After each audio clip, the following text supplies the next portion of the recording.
This image shows well-measured objects beyond Neptune that are larger than 700 kilometers. It also shows their approximate overall real surface color.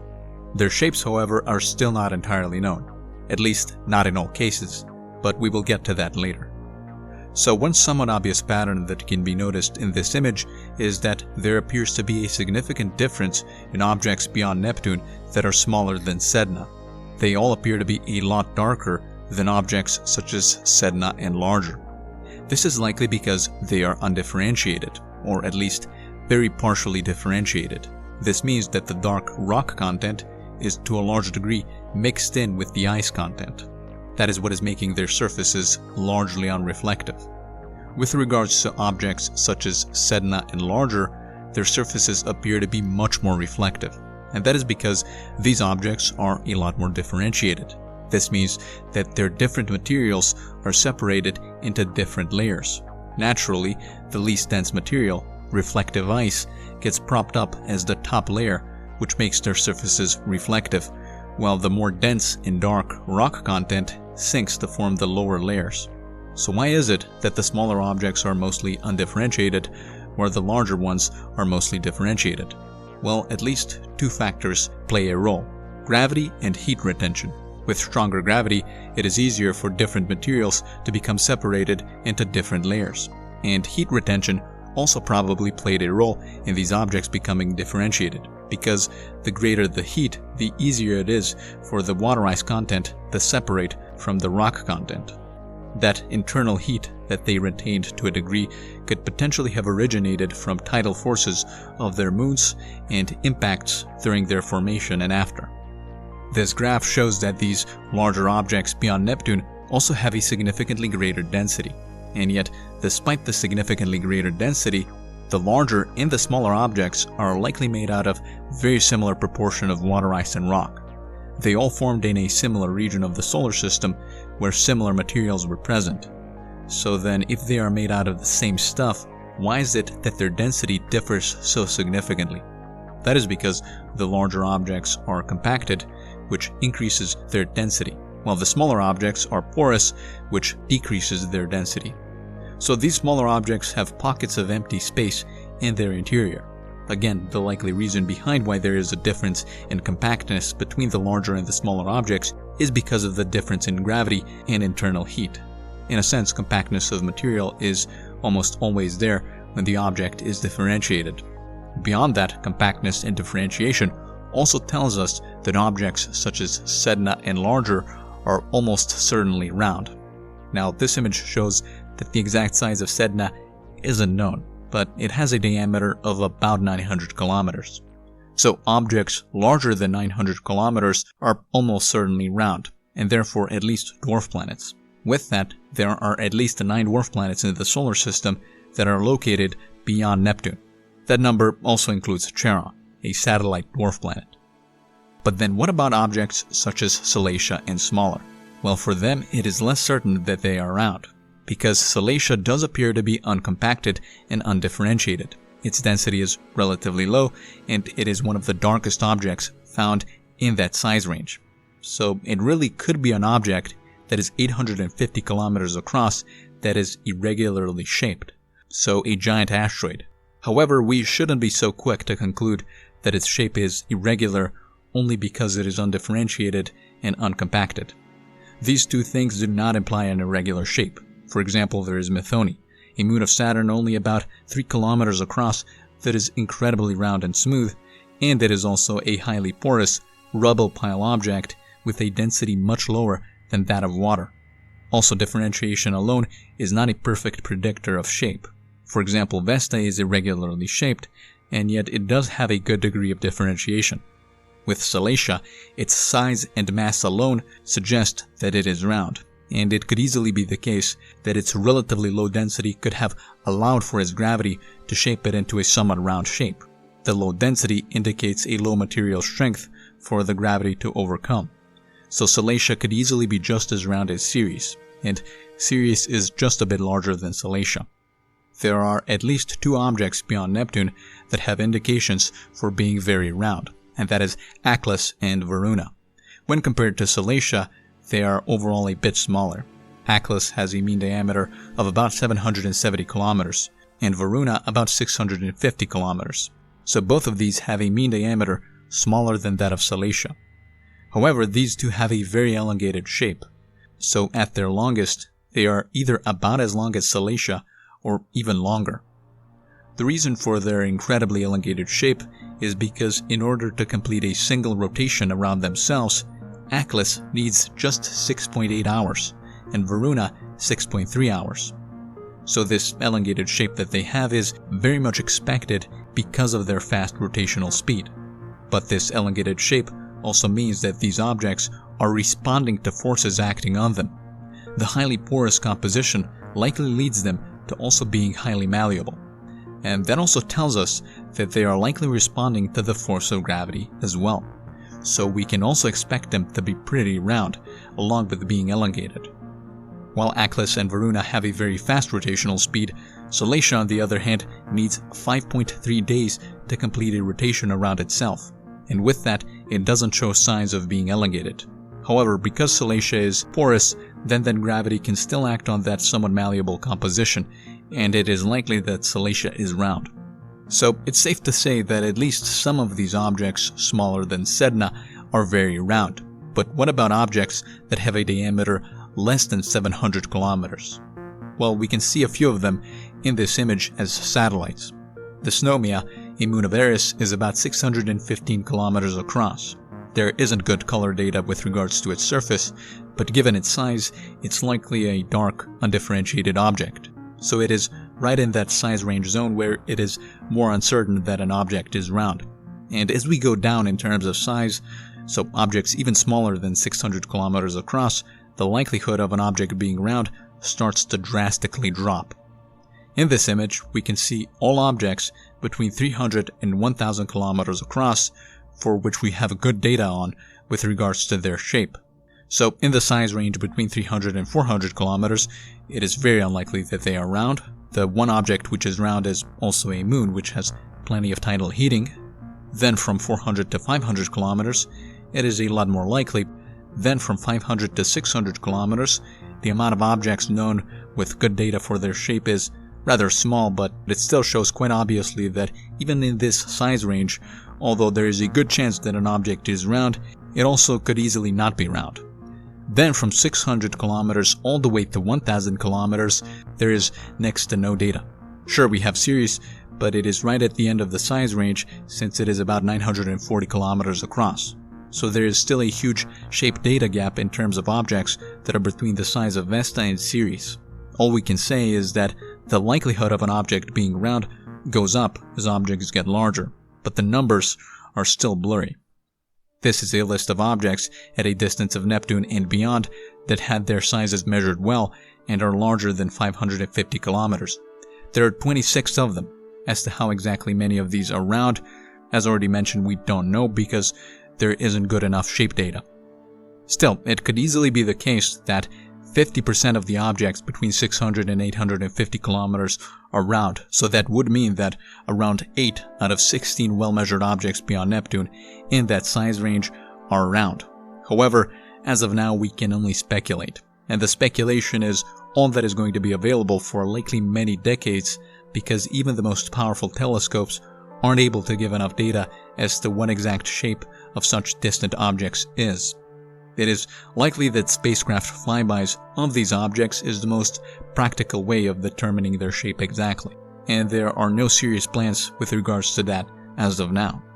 However, despite all of that, that is not to say that the methods currently available for determining shapes are worthless. After all, they allowed us to, for example, detect the very elongated shape of Achlys. That was done through occultation events, where from our perspective, Achlys passed in front of distant stars, and the resulting light data from Achlys blocking off the distant starlight then allowed for a determination of its shape. Still, this method doesn't provide the exact roundness in a lot of cases. However, that could improve with many extremely powerful telescopes and good occultation data. One study found that Sedna, Gong-Gong, and Quawar have light hydrocarbons on their surface, which are probably a result of geological activity. Potentially, they are coming from the deeper layers onto their surface. So these objects, also like Pluto, maybe have a variety of colors on their surface. But below their size, that is Salacia and smaller, those objects don't appear to have light hydrocarbons, and it is overall a lot more likely that their surfaces aren't as colorful. As already said, they are overall darker because they are undifferentiated. They lack geological activity, and the materials that they are made out of is mostly mixed up. This list shows the geometrical beta of objects at a distance of Neptune and beyond.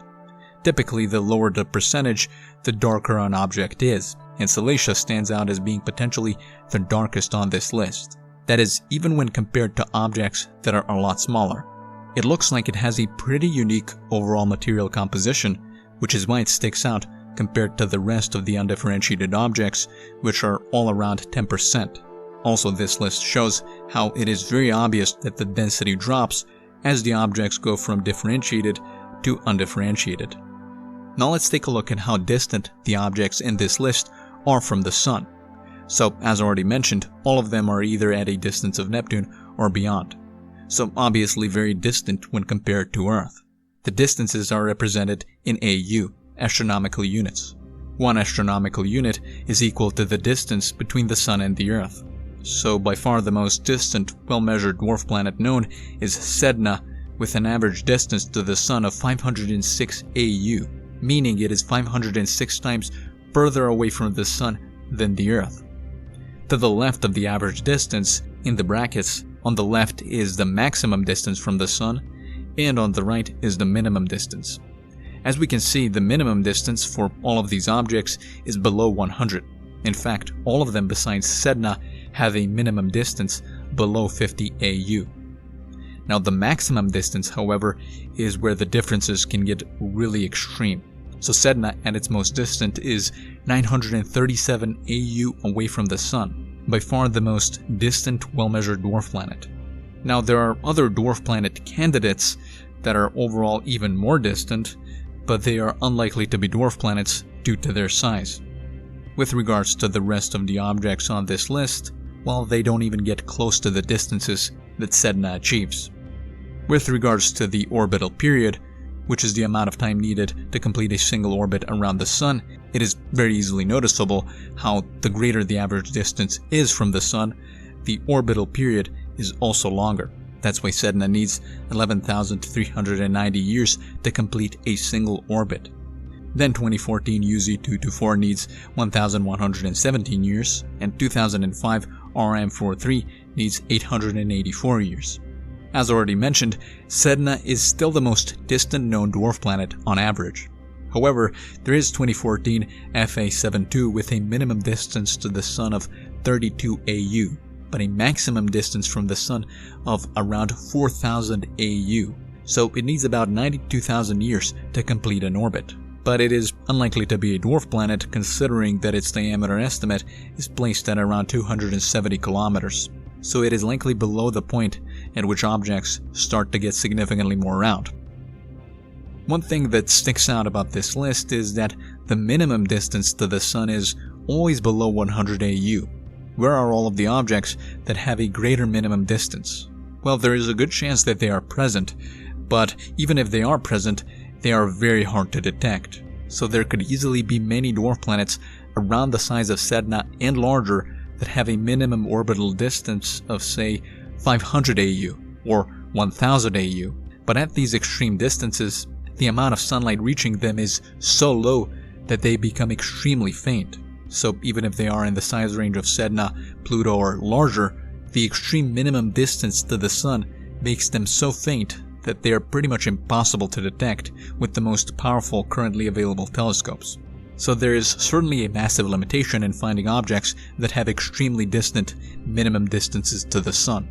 Besides that limitation, there could also be quite a few Sedna-like objects which have these extremely elongated orbits that do make them close enough to the Sun such that they can be detected, but currently they are at a point in orbit of, say, around 500 AU, which makes them pretty much impossible to be detected for thousands of years in the future.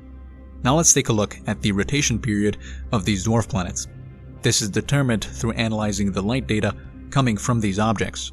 Variations in the color and reflectivity present on the surface can be a mark that can then be used to track the amount of time needed for these objects to rotate around themselves.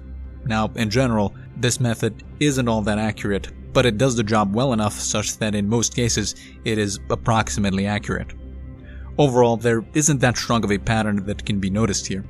It is true that overall the larger objects do rotate a bit slower, but it is a very blurry correlation. Eris and Dysnomia have by far the longest rotational period of 15.8 days, while the shortest one goes to Haumea in just 3.9 hours. So, on the surface of Haumea, near the equator, daytime and nighttime each last only a bit less than 2 hours. What is somewhat interesting about the rotation period for some of these objects is that it is the exact same one as that for their satellites. So the amount of time that some of these objects need to complete a rotation is the exact same amount of time that their satellites need to complete an orbit around them, and it is same as the amount of time that their satellites need to complete a rotation around themselves. That means that the satellite and the primary are mutually tidally locked. Because of that, from the perspective of the moon or the primary, when looking up at the sky and seeing the other object, it would appear to be fixed in the sky. This phenomena of main satellite and primary being mutually tidally locked is at least true for Pluto with Charon, Eris with Dysnomia, and Salacia with Actia. For some others in this list with their satellites, it is possible that they are mutually tidally locked, but so far that isn't certain. Now let's take a look at the size of main satellites that these objects have. What main satellites means here is the largest satellite. So, as clearly visible, these satellites really are huge in relation to the primary.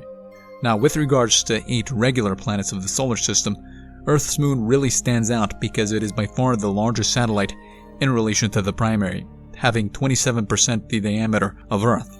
However, that relation pales in comparison to the one that many of these dwarf planets have.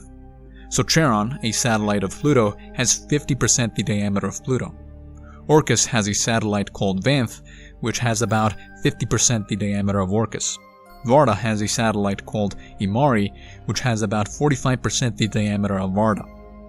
With regards to just the largest satellites on this list, overall then that obviously goes to Charon, and it is also larger than the majority of objects on this list. Then after Charon, the next largest one on this list is a satellite of Eris called Dysnomia, which has a diameter of 615 kilometers. Still, despite having half the diameter of Charon, it is still large enough to make it on this list of well-measured potential dwarf planets. And yes, its diameter does give it a good chance of being round, and therefore a satellite dwarf planet. Then after Dysnomia in terms of size comes Vanth, the third largest satellite on this list with a diameter of 475 kilometers. So it also has a pretty good chance of being round, but it is in that territory of greater uncertainty. Then after Vanth comes Eureka, a moon of Haumea at 370 kilometers, and then Imari, a moon of Varda at about 350 kilometers.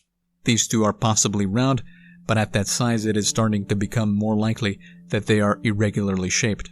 When we take a look at the distance these main satellites have to the primary, all of them are relatively close. The moon is at a distance of about 380,000 kilometers away from Earth. Not a single satellite on this list is even close to being that distant from the primary. That extremely close distance, coupled with the large size in relation to the primary, leads to a situation where, from the surface of pretty much every single primary, the satellite would appear to be about as large as the moon does from Earth, or many times larger. That is very much the case for Charon, Vanth, and Imari. Imari specifically would appear to have the greatest size from the surface of the primary on this list. So here's how much larger Imari would appear from Varda compared to how the moon appears from Earth. A massive difference. This is because despite Imari being only about 350 kilometers across, it is only 4,800 kilometers away from Varda, the second closest distance a satellite has to the primary on this list. Also, on this list of distances satellites have to their primary, there's this pattern where typically the smaller objects have distances to the primary that are also smaller. Now let's take a look at when these well-measured objects were discovered. As clearly visible, most of them were discovered in the 2000s. so there was plenty of time to gather plenty of data with regards to these objects. But again, it should be emphasized that this list just shows well-measured objects at or beyond Neptune that are between 550 kilometers and 3,000 kilometers. There are many more that aren't measured that could easily fit on this list. So what does it mean that there are many more that aren't measured? Well, in the case of these objects, all of them had their sizes either directly measured with spacecraft visits, such as with Triton, Pluto, and Charon, or their sizes were measured through thermal emissions coming off these objects, or through occultation events. But there is a huge number of objects that weren't measured with any of the mentioned methods, so their very approximate sizes are available, but they are still just guesses. So we can know how bright an object is, but measuring an object's size means determining how much of that brightness is due to the reflectivity of its surface.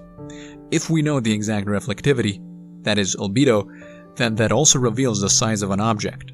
This list shows many unmeasured objects, including how large they are, assuming different albedos. The albedo assumptions range from 4% to 20%. 4% is similar to that of Salacia, and 20% is about the limit beyond which objects typically had resurfacing, and with that, differentiation. Anyways, we can clearly see how the smaller the albedo, that is, reflectivity, the larger is the size that is implied. And the opposite is true. The more reflective an object is, the smaller is the size that is implied. As we can see, there is a pretty big difference in implied size, even with just an albedo range between 4% and 20%. In total, this list contains 53 unmeasured objects, mostly beyond Neptune. And considering the possible albedos given here, these objects range in size from 1,330 kilometers down to 300 kilometers. Now, when considering the list of well-measured objects, we can see that the geometric albedo is typically about 10% for undifferentiated objects. So if we apply that onto this list of unmeasured objects, we can see that the likely size range of these objects is from 840 kilometers down to 440 kilometers. So this tells us that out of the objects already found, there are many more that are potentially dwarf planets. But a lot of work needs to be done in order to sort out which ones truly are.